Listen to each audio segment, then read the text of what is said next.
The movie begins on a beach in a Polish city, where the body of a young naked woman is discovered.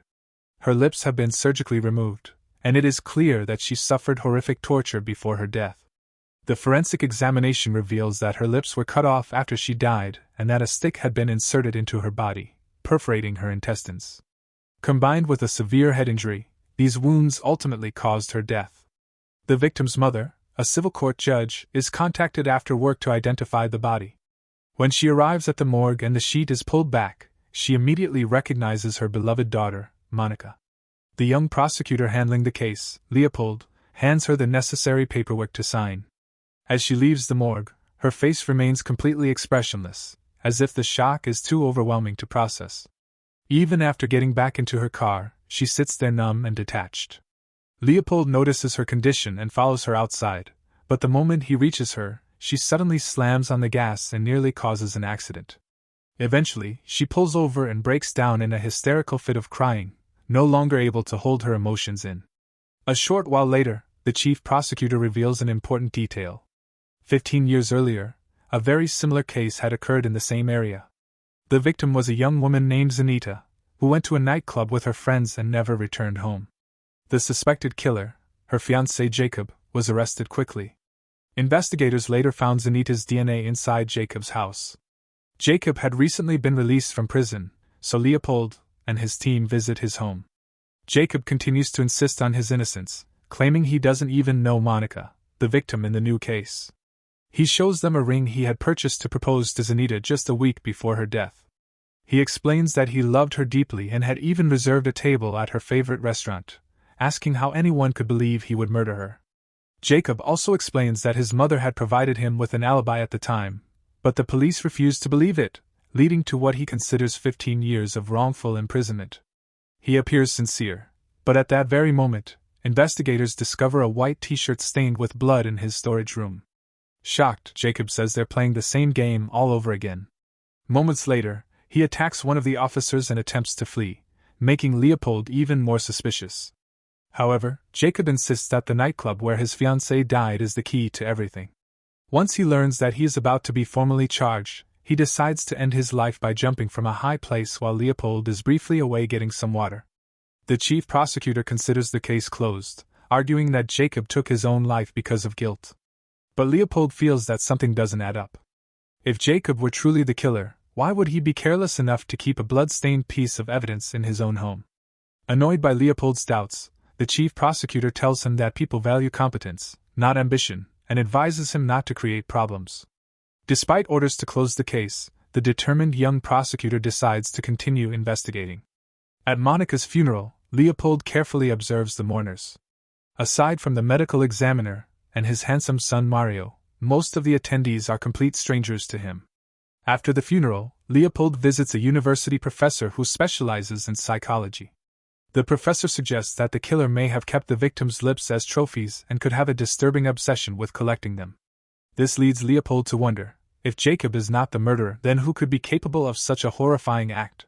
The professor provides a psychological profile of the likely suspect.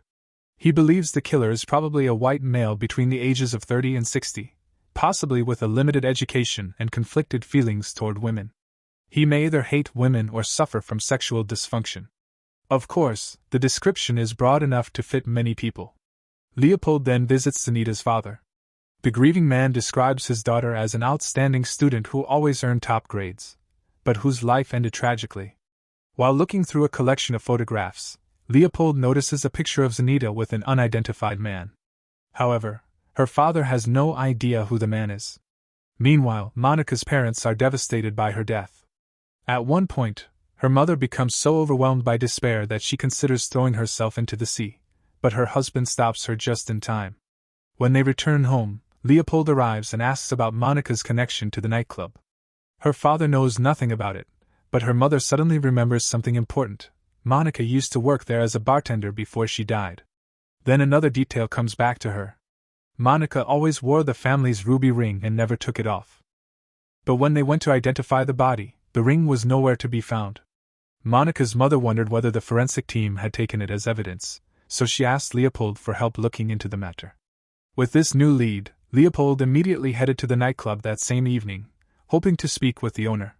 The bartender was cautious and handed him a lawyer's business card, telling him to contact the attorney regarding any legal matters. By pure coincidence, that lawyer turned out to be Monica's father. Leopold had a feeling the man wasn't as simple as he appeared, and he was right. It didn't take long for Monica's mother to notice that something was off. One night, while she was in bed, her husband quietly slipped out onto the balcony and made a phone call. He spoke nervously to the person on the other end, asking whether they knew that a prosecutor had been asking questions and whether it had anything to do with the situation. He also made it clear that the matter wouldn't be ignored. As she listened, a sense of fear slowly crept into her heart. The following day, after work, she decided to follow him. She saw him sharing a romantic moment with a much younger woman. Strangely, she wasn't upset at all. It seemed their marriage had emotionally ended a long time ago. After saying goodbye to the woman, he didn't return home. Instead, he drove to a luxurious villa on the outskirts of town. Monica's mother sneaked around the back of the property and saw her husband meeting with a middle-aged man. Before she could see more, the man's dog started barking loudly, forcing her to flee before anyone noticed her presence. When she returned home, she found a USB drive her husband had carelessly left on the table. She tried Monica as the password, and to her surprise it worked. Inside, she discovered documents related to dozens of shell companies. Meanwhile, Leopold visited the medical examiner to learn more about the case. He confirmed that the murder closely resembled the one committed 15 years earlier. The victim's lips had been removed with a box cutter, an ordinary tool that anyone could buy from a store. Before leaving, Leopold casually asked the medical examiner's son, Mario, whether he knew anything about the nightclub. Not only did Mario know about it, but he also revealed that Monica had worked there as a bartender despite coming from a wealthy family. Monica was a rebellious young woman by nature. When she applied for a job at the nightclub, she quickly connected with the young owner, and before long, the two began a romantic relationship. One night, Mario and his fiancée visited the club. During their visit, Monica secretly handed Mario a mysterious bag and hinted that it contained something valuable. That same night, a bald man wearing glasses approached Monica. He was the very same man Monica's father had secretly met earlier. Monica assumed he was interested in whatever she had given Mario and prepared to sell him another bag. However, before the deal could happen, the young club owner stepped in and politely sent the man away. It turned out that this modest-looking bald man was actually the true owner of the nightclub. His name was Kazar, one of the most powerful mafia bosses in the region. Without Monica's mother knowing, her husband had secretly been working as Kazar's financial advisor. Even more shocking, Kazar was the same man who had appeared in a photograph with Zanita 15 years earlier. Monica's mother also found Kazar's name among the files stored on her husband's USB drive. The connection between Kazar and the murder cases was becoming far too strong to be dismissed as mere coincidence. As for Leopold, he was beginning to realize that the case was far bigger and far more complicated than he had ever imagined. After that, Leopold began reviewing recent missing persons cases and discovered that several young women who had disappeared had all worked at the same nightclub. A short time later, Monica's mother met with Leopold. They shared the information they had gathered and agreed to work together to uncover the truth behind Monica's death. As a prosecutor, Leopold didn't have the authority to conduct criminal investigations himself, so he asked the police to look into the relationships and backgrounds of the missing women connected to the nightclub. When Kazar's name surfaced during the investigation, the police revealed that although he now presented himself as a legitimate businessman, he had a long criminal history. Years earlier, a woman had accused him of attempted murder and assault, but she withdrew her complaint shortly afterward.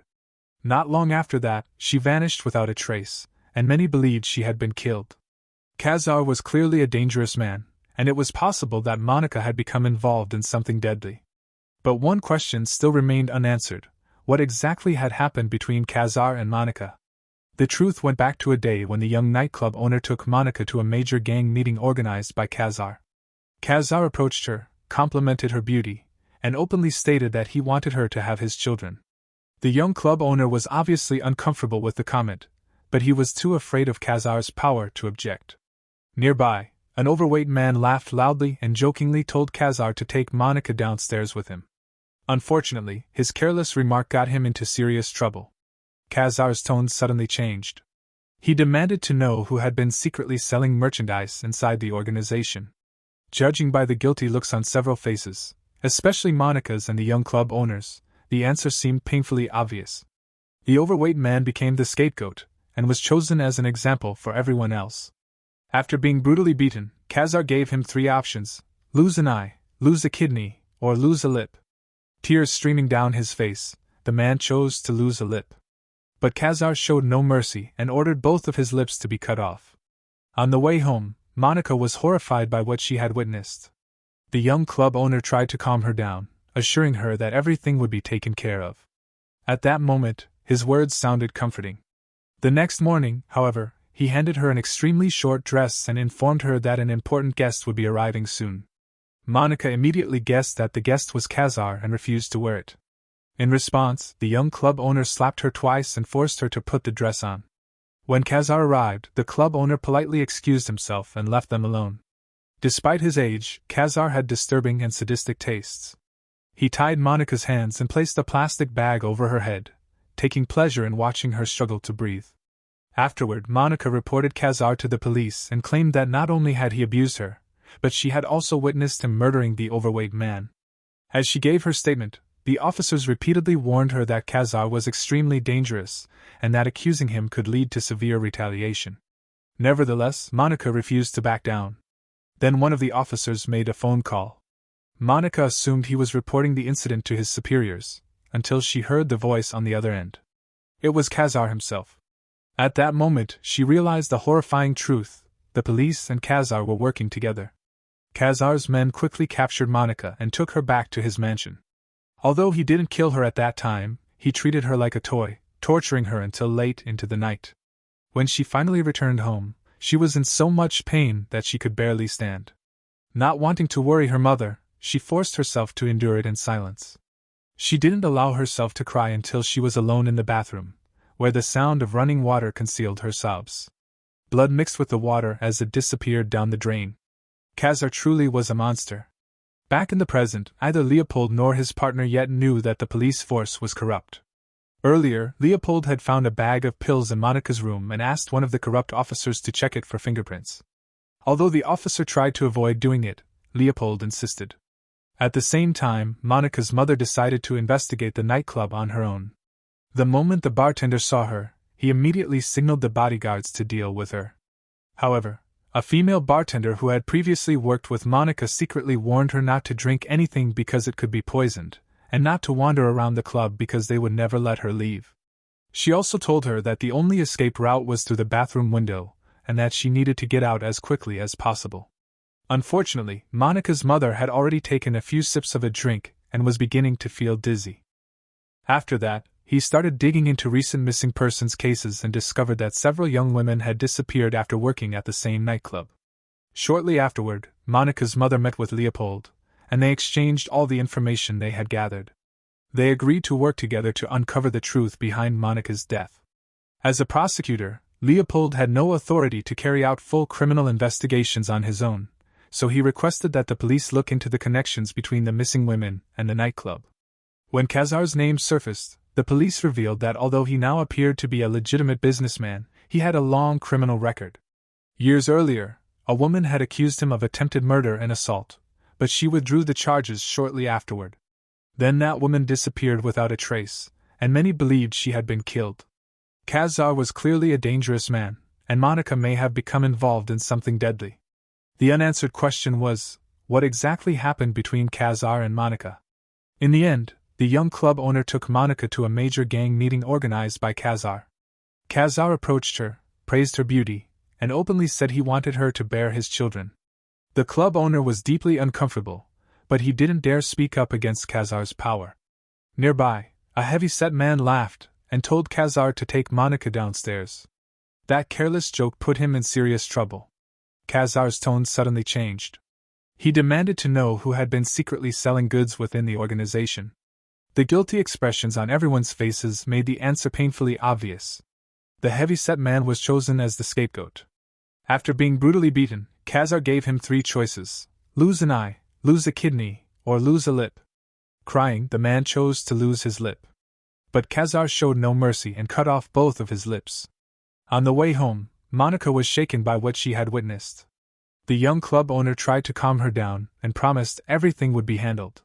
The next morning, he gave her a very revealing short dress and told her an important guest was coming. Monica immediately guessed it was Khazar and refused to wear it. He slapped her twice and forced her into the dress. When Khazar arrived, the club owner politely left them alone. Despite his age, Khazar had disturbing tendencies. He tied Monica's hands and placed a plastic bag over her head, enjoying the sight of her struggling to breathe. Later, Monica reported Khazar to the police, claiming he had assaulted her and that she had also witnessed him kill the heavy-set man. Police warned her repeatedly that Khazar was extremely dangerous and that accusing him could bring severe retaliation. Still, she refused to back down. Then one officer made a phone call. Monica thought he was reporting to his superiors, until she heard the voice on the other end. It was Khazar himself. She realized the horrifying truth: the police and Khazar were working together. Khazar's men quickly captured Monica and brought her back to his mansion. Although he didn't kill her, he treated her like a toy and tortured her until late at night. When she returned home, she was in so much pain she could barely stand. She didn't want to worry her mother, so she forced herself to stay silent. She only cried in the bathroom, where the sound of running water hid her sobs. Blood mixed with water as it went down the drain. Khazar was a real monster. Back in the present, Leopold and his partner still didn't know that the police were corrupt. Earlier, Leopold had found a bag of pills in Monica's room and asked a corrupt officer to check fingerprints on it. The officer tried to avoid it, but Leopold insisted. Meanwhile, Monica's mother decided to investigate the nightclub herself. When the bartender saw her, he immediately signaled the bodyguards. A female staff member who had once worked with Monica secretly warned her not to drink anything and not to wander around, because they would not let her leave. She also told her that the only escape was through the bathroom window, and she needed to get out quickly. However, Monica's mother had already taken a few sips of a drink and began feeling dizzy. Barely able to walk, she headed toward the bathroom and managed to escape through the window just as the bodyguards were closing in. Outside, she stopped a traffic officer before collapsing. Fortunately, she was not seriously harmed. Back to Leopold, he made progress in the case. He told Monica's mother that the pill bag contained the nightclub owner's fingerprints. Leopold followed the trail and found the club owner hiding in an abandoned building, armed and desperate. He tried to convince him that if he turned against Khazar and became a state witness, the police would protect him. The offer was tempting, and the man hesitated. But before he could decide, a corrupt officer arrived and killed him without hesitation. Even though the officer was the real killer, Leopold was accused of the crime. The chief ordered him to drop the investigation immediately and suspended him from duty. Leopold and Monica's mother believed the case had reached a dead end, but then a breakthrough came. Monica's father discovered someone had tampered with his USB drive, and he finally decided to reveal long-hidden secrets. A week before Monica's death, she had gone to him after Khazar assaulted her for the first time. As her father, he immediately went to confront Khazar at his mansion. That was the same visit Monica's mother had followed earlier. But Khazar used compromising photos of Monica to blackmail him. With no other choice, he created shell companies to launder money for Khazar in order to protect his daughter.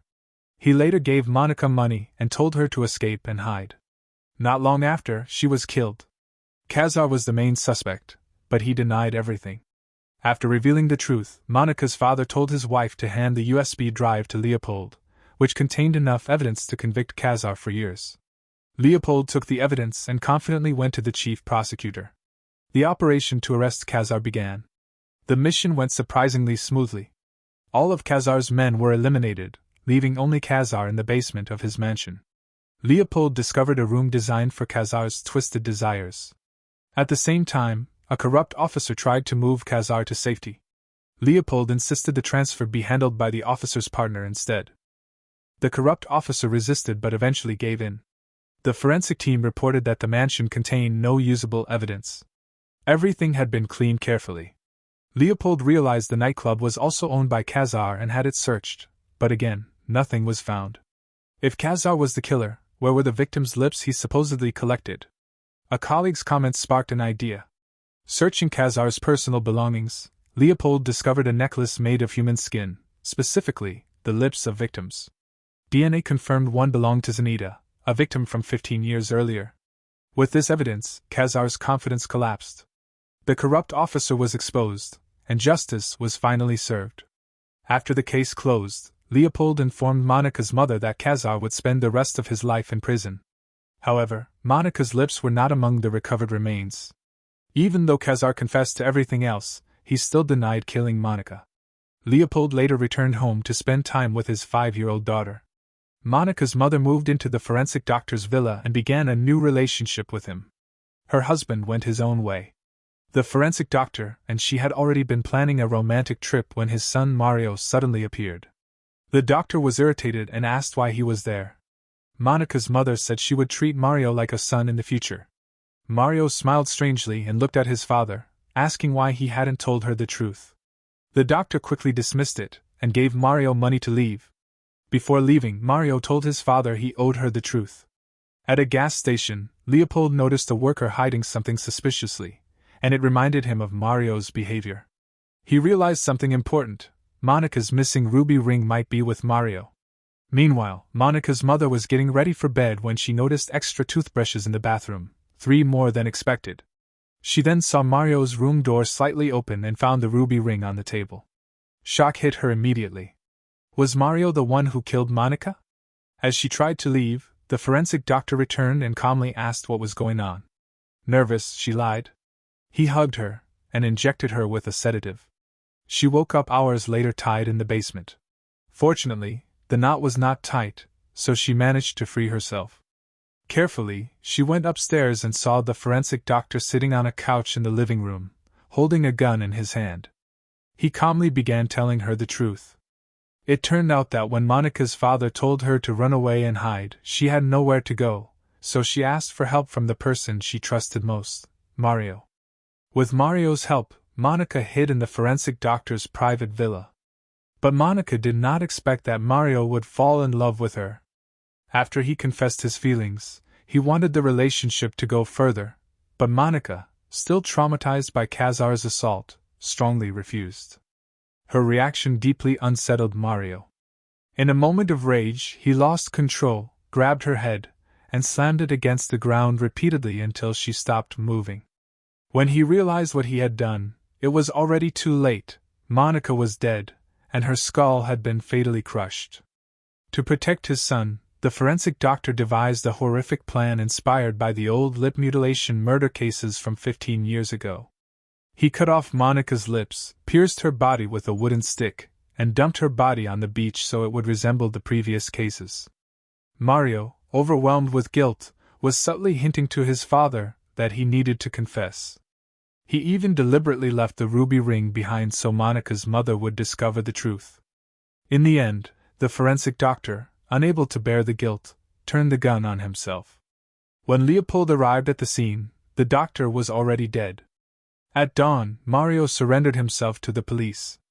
And that is the end of the film. Thank you for watching, and don't forget that your opinion matters to us, so leave your thoughts in the comments and subscribe to the channel.